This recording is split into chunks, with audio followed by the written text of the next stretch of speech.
145th Street Short Stories, Big Joe's Funeral by Walter Dean Myers. The way I see it, things happen on 145th Street that don't happen anywhere else in the world. I'm not saying that 145th is weird or anything like that, but it's like intense.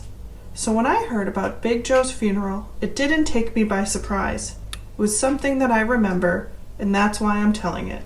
This is the way it went down. The funeral took place on the 4th of July, one of the hottest days of the year. People were sitting out on their fire escapes or on their front stoops trying to catch a breeze. If there was a breeze in the hood, it must have stopped somewhere for an iced tea because I didn't see it or feel it. Nobody was doing any unnecessary movements unless their name was Peaches Jones, who was settling out to ruin Big Joe's funeral. Peaches was what you would call seriously fine.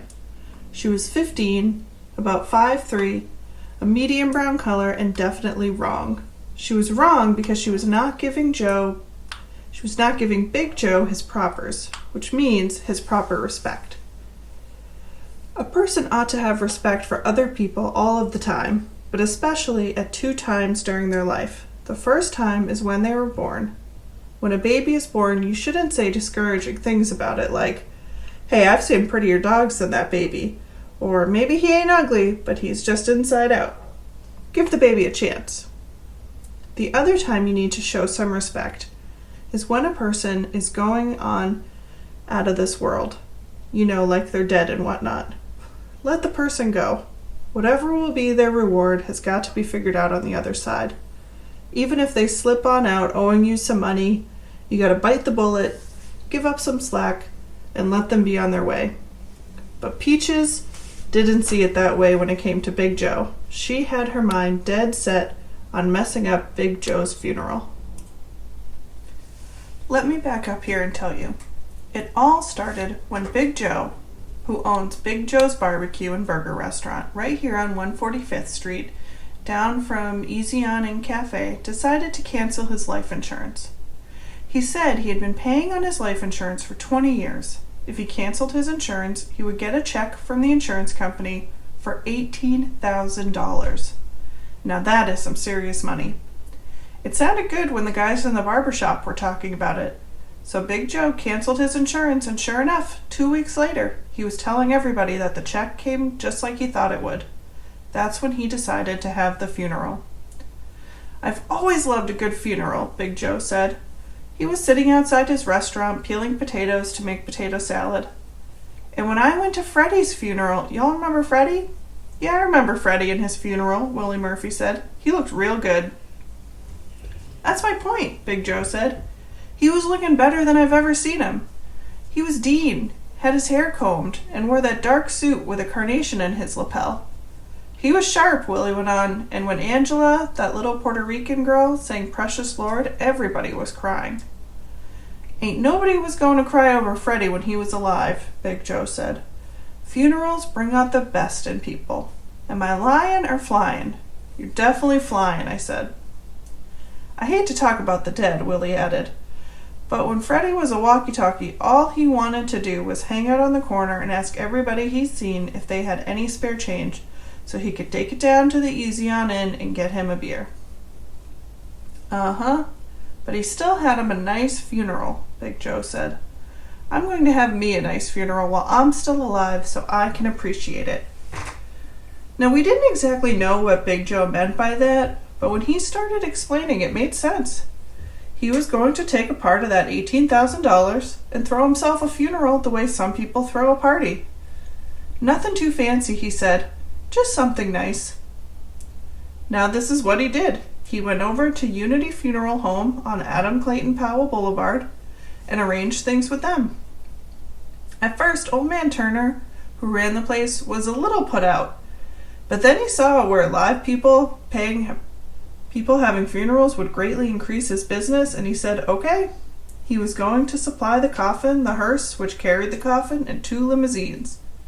The good part about this is that since I was there when Big Joe was first talking about his funeral, I was going to get to ride in one of the limousines. Big Joe asked Leroy Brown, who had a little band, to play the music at his funeral. Then he found Angela, the little girl who sung at Freddie's funeral, and asked her to sing a song. Now you're probably wondering what Sadie, Big Joe's girlfriend, thought about all of this. Well, she didn't like it one bit. "You don't mess with dying," she said, her hands on her hips. "You go laying up in some coffin, and death liable to reach out and snatch you right away from here." "Woman, you're just superstitious," Big Joe said. "Ain't nothing to worry about." Sadie was a widow lady, her husband having been run over by an ambulance while he was on the way across Malcolm X Boulevard to buy a lotto ticket. Maybe her being a widow was what made her touchy. But if she was a little upset, it was nothing compared to what her daughter, Peaches, felt. When Peaches heard about Big Joe's plans, she was madder than a junkyard dog with fleas. "He's been asking my mama to marry him for the last year," Peaches said. "If he's going to be a good husband, what's he doing around acting stupid?" "Is she going to marry him?" I asked. "She doesn't need to marry him or anybody else," Peaches said. Big Joe promised Sadie he was going to adopt Peaches once they were married. That looked like a good deal to me because Big Joe was really successful and everybody liked him. Not only that, but the brother was handsome too. He was tall and dark and had white hair at the temples, which made him distinguished looking. Peaches and her mama argued up one side of Big Joe and down the other, but he didn't change his mind. He was going to have his funeral. Big Joe was popular on 145th Street. If you were a little down on your luck and needed a meal or a pair of shoes or even half the month's rent, you could go to Big Joe and he'd listen to you and more than likely help you out too. So by the day of the funeral, it looked like there was going to be a big turnout. Now besides Sadie and Peaches, there were some sisters from the church who thought the idea was a little peculiar, and they made sure that everybody knew it. But even some of them showed up because they appreciated a good funeral too. Well, the 4th of July was hot, but the undertaker's parlor was air-conditioned. There were only 2 funerals scheduled for that day. Big Joe's in the afternoon, and a funeral for someone named Calderon later that night. When we came into the funeral parlor, there was Big Joe, lying up in front of his casket. It spooked me out. Big Joe wasn't moving a muscle, but you could see he had on some of that makeup that they put on dead people. Sadie was sitting in the front row with her arms folded and her jaws tight. When it was my turn to file past the coffin, I did so real slow. I knew that Big Joe was alive, but I didn't know what I would do if he suddenly sat up. I was glad to sit back down again. The funeral's director's wife played some songs on the organ, and then Angela sang her heart out. There were real tears running down her face. Then some of Joe's friends stood up and said good things about him. Leroy's band, the All-Star Stompers, played Amazing Grace and One More River to Cross. And before you knew it, we were deep into the funeral. I looked over at Sadie, and she was getting a little misty too. When the inside part of the funeral was over, the undertaker shut the coffin. I watched to see if Big Joe was going to move. The dude didn't even twitch. When we got outside, the hearse and the limousine were waiting, and so was Peaches. She and her 2 friends, Latoya and Squeezy, had painted big signs. They read, "Big Joe is not dead." Mother Fletcher, who was one of the oldest women on the block, was just passing by and saw them. She went over to them. I went over too because I wanted to know what she was going to say. "You're right, child," Mother Fletcher said. "The flesh fades, but the spirit lives on to its eternal reward." "That's not what I mean," Peaches said. "I mean he's really not dead." "Suffer the little children," Mother Fletcher said as she started walking away. "Glory, hallelujah."